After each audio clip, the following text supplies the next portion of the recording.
Hi friends, ഞാനിന്ന് നിങ്ങളുമായിട്ട് share ചെയ്യാൻ പോകുന്നത് എല്ലാ വീട്ടമ്മമാർക്കും വളരെ യൂസ്ഫുള്ളായ നല്ല അടിപൊളി ടിപ്സുകളുമായിട്ടാണ്. അപ്പോൾ വീഡിയോ സ്കിപ്പ് ചെയ്യാതെ കാണുക.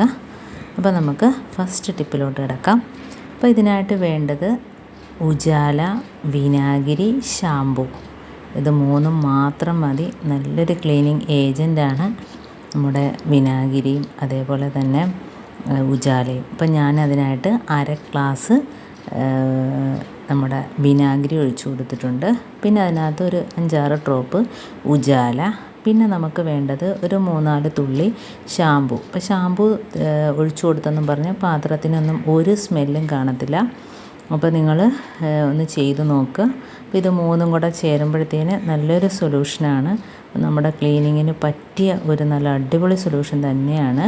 അപ്പോൾ ഇത് മൂന്നും കൂടെ നല്ലോണം ഒന്ന് മിക്സ് ചെയ്ത് കൊടുത്തതിന് ശേഷം നമുക്ക് നമ്മുടെ കയ്യിൽ എന്നും നമ്മൾ കുടിക്കുന്ന ഗ്ലാസിൻ്റെ കറ, അതേപോലെ തന്നെ പ്ലേറ്റ്, എന്താണേലും സ്റ്റീലിൻ്റെ ആണേലും അതേപോലെ കുപ്പി പ്ലേറ്റ് ആണേലും എല്ലാം ഇതൊന്ന് തൊട്ടാൽ മാത്രം മതി. നല്ല അടിപൊളിയായിട്ട് ക്ലീനായി കിട്ടും. അപ്പോൾ ഞാനൊന്ന് കാണിച്ചു തരാം. അപ്പോൾ ഞാൻ സ്ക്രബ്ബർ വെച്ച് വെറുതെ ഒന്ന് തൊട്ടിട്ട് ഗ്ലാസ്സൊക്കെ തേച്ചെടുക്കുകയാണ്. അപ്പോൾ നമ്മളെന്നും ജ്യൂസൊക്കെ കുടിക്കുന്ന ഗ്ലാസ്സിനകത്തൊക്കെ നല്ല രീതിയിൽ കറയൊക്കെ കാണും. അപ്പോൾ ഗ്ലാസ്സൊക്കെ നല്ല പളുങ്ക് പോലെ വെട്ടിത്തിളങ്ങും.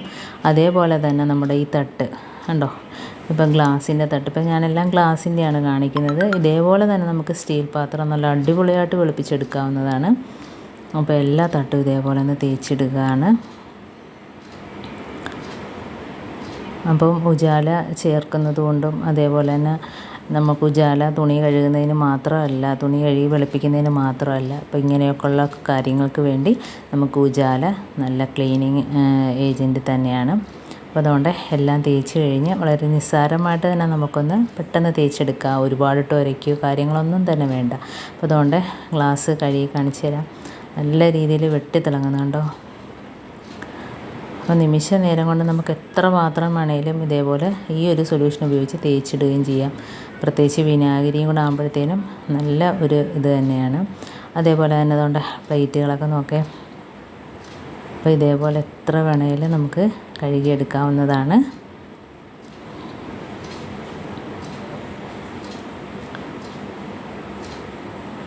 ഇനി നമുക്ക് ഗ്യാസ് അടുപ്പിൻ്റെ ഭാഗങ്ങളെല്ലാം നമുക്ക് ഈ ഒരു സൊല്യൂഷൻ വെച്ച് തന്നെ തേച്ചെടുക്കാം.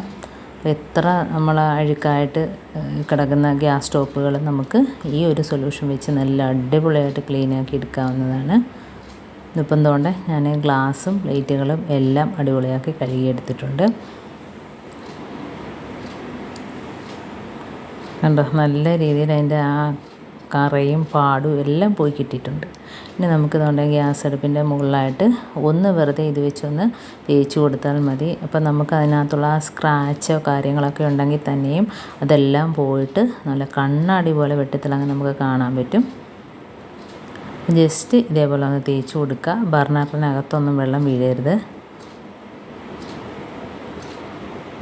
അപ്പോൾ ഇതേപോലെ തട്ടുകളെല്ലാം മാറ്റിയിട്ട് എല്ലാ ഭാഗത്തും ഒന്ന് തേച്ച് കൊടുത്താൽ മതി.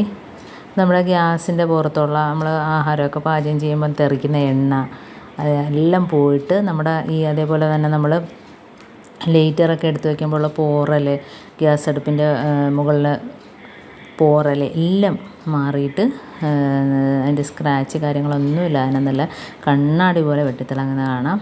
ഇനി ഞാൻ തുടച്ചെടുക്കുകയാണ്. വെറുതെ അത് വെച്ചൊന്ന് തേച്ചതിന് ശേഷം വേറൊരു ടവൽ വെച്ച് മൊത്തത്തിലൊന്ന് തുടച്ചെടുക്കുകയാണ്. അപ്പോൾ തന്നെ അതിൻ്റെ വ്യത്യാസം നമുക്കറിയാൻ പറ്റുന്നുണ്ട്. കണ്ടോ, നല്ല രീതിയിൽ കണ്ണാടി പോലെ ആയിട്ടുണ്ട്. ഇതുപോലെ നമ്മുടെ കിച്ചൺ ടൈലും എല്ലാം ഇത് വെച്ചൊന്ന് തേച്ച് കൊടുക്കുക. നല്ല രീതിയിൽ വെട്ടിത്തിളങ്ങും. ഗ്യാസ് അടുപ്പ് അതിൻ്റെ മുകൾ ഭാഗത്ത് കണ്ടോ, ഒരു പോറലോ കാര്യങ്ങളോ ഒന്നും തന്നെ ഇല്ല. നല്ല രീതിയിൽ ക്ലീനായിട്ട് കിട്ടിയിട്ടുണ്ട്. ഇനി അടുത്തതായിട്ട് നമ്മുടെ കിച്ചൺ സിങ്കും അതേപോലെ ടാപ്പ് അത് വെച്ചൊന്ന് ജസ്റ്റ് ഒന്ന് തേച്ച് കൊടുക്കുകയാണ് ചെയ്യുന്നത്. അപ്പോൾ തന്നെ നമുക്ക് മനസ്സിലാവും. ഇതേപോലെ തന്നെ സ്റ്റീൽ പാത്രങ്ങളും നല്ല വെള്ളി പോലെ തിളങ്ങും ഇതേപോലെ ഒന്ന് വെച്ച് തേച്ച് കൊടുത്താൽ. അപ്പോൾ അതുകൊണ്ട് സിങ്ക് കഴുകിയെടുക്കുമ്പോൾ നോക്കിക്കൊള്ളണം. സിങ്ക് നല്ല രീതിയിൽ അഴുക്കുണ്ടായിരുന്നു. ഇനി നമുക്ക് വെള്ളം ഒഴിച്ച് കൊടുക്കാം. ഉണ്ടോ, വളരെ പെട്ടെന്ന് തന്നെ നമുക്ക് തേച്ചൊരച്ച് നിൽക്കേണ്ട കാര്യമൊന്നുമില്ല. ടാപ്പൊക്കെ നല്ല രീതിയിൽ തിളങ്ങുന്നതുണ്ടോ. അപ്പോൾ ഈ രീതിയിൽ നമുക്ക് ചെയ്തെടുക്കാവുന്നതാണ്. അപ്പോൾ ഇങ്ങനെയൊക്കെ ചെയ്യാത്തവരൊന്ന് ചെയ്ത് നോക്കുക. ഉജാലയും അതേപോലെ തന്നെ ഷാമ്പൂ ഇല്ല എങ്കിൽ നമുക്ക് എന്തെങ്കിലും ഡിഷ് വാഷ് കുറച്ച് ഒഴിച്ചാലും മതി. പക്ഷേ ഷാമ്പൂവും കൂടെ ഒഴിക്കുമ്പോഴത്തേന് നല്ലൊരു ക്ലീനിങ്ങിന് പറ്റിയൊരു ഏജൻറ്റ് തന്നെയാണ്. അതേപോലെ തന്നെ ഇനി ഞാൻ ബാത്റൂമിൻ്റെ ടൈല് ഒന്ന് തേച്ച് കഴുകി കാണിച്ചു തരാം. അപ്പോൾ ഇതിനകത്ത് കുറച്ച് വെള്ളവും കൂടെ ചേർത്തിട്ടുണ്ട്. അതിനോടൊപ്പം ഞാൻ 3-4 ഡ്രോപ്പ് ഉജാലയും കൂടെ ഒഴിച്ചിട്ടുണ്ട്. ഇനി നമുക്ക് ടൈലിനകത്ത് മൊത്തത്തിൽ ഒഴിച്ചു കൊടുത്തിട്ടൊന്ന് വെറുതെ ജസ്റ്റ് ഒന്ന് ബ്രഷ് വെച്ചൊന്ന് തേച്ച് കൊടുത്താൽ മതി. അപ്പം നല്ല രീതിയിൽ അഴുക്കിളകി കിട്ടും. ആ ടൈലിൻ്റെ ഇടയിലുള്ള അഴുക്കെല്ലാം ഇളകിയിട്ട് നല്ല ക്ലീനായിട്ട് കിട്ടും. അപ്പോൾ വളരെ ഈസി ആയിട്ട് തന്നെ ഇതേപോലെ നമുക്ക് ക്ലോസറ്റിലും തേച്ച് കഴുകാൻ പറ്റും. ഇപ്പോൾ ഞാൻ ക്ലോസറ്റൊന്നും കാണിക്കുന്നില്ല. പെട്ടെന്ന് ടൈല് നമുക്ക് കഴുകിയെടുക്കാം. ഉണ്ട്, ഇനിയിപ്പോൾ കഴുകി ഉണങ്ങിയ ടൈല് നോക്കി നല്ല അടിപൊളിയായിട്ട് ക്ലീനായിട്ട് കിട്ടിയിട്ടുണ്ട്. അപ്പം ഇത്രയേ ഉള്ളൂ എൻ്റെ ഈ ടിപ്സ്. നിങ്ങൾക്ക് യൂസ്ഫുള്ളായിട്ട് തോന്നിയിട്ടുണ്ടെങ്കിൽ ഒന്ന് ലൈക്ക് ചെയ്യാനും കമൻറ്റ് ചെയ്യാനും സബ്സ്ക്രൈബ് ചെയ്യാനും മറക്കരുത്. അതേപോലെ തന്നെ ബെല്ലൈക്കൻ എനേബിൾ ചെയ്യാനും മറക്കരുത്. എന്നാൽ മാത്രമേ ഞാനിടുന്ന ഓരോ വീഡിയോസും നിങ്ങളുടെ മുമ്പിൽ നോട്ടിഫിക്കേഷനായി എത്തുകയുള്ളൂ. അപ്പോൾ ഇനിയും നല്ല നല്ല ടിപ്സുകളുമായിട്ട് വീണ്ടും കാണാം. അതുവരേക്കും താങ്ക്സ് ഫോർ വാച്ചിങ്.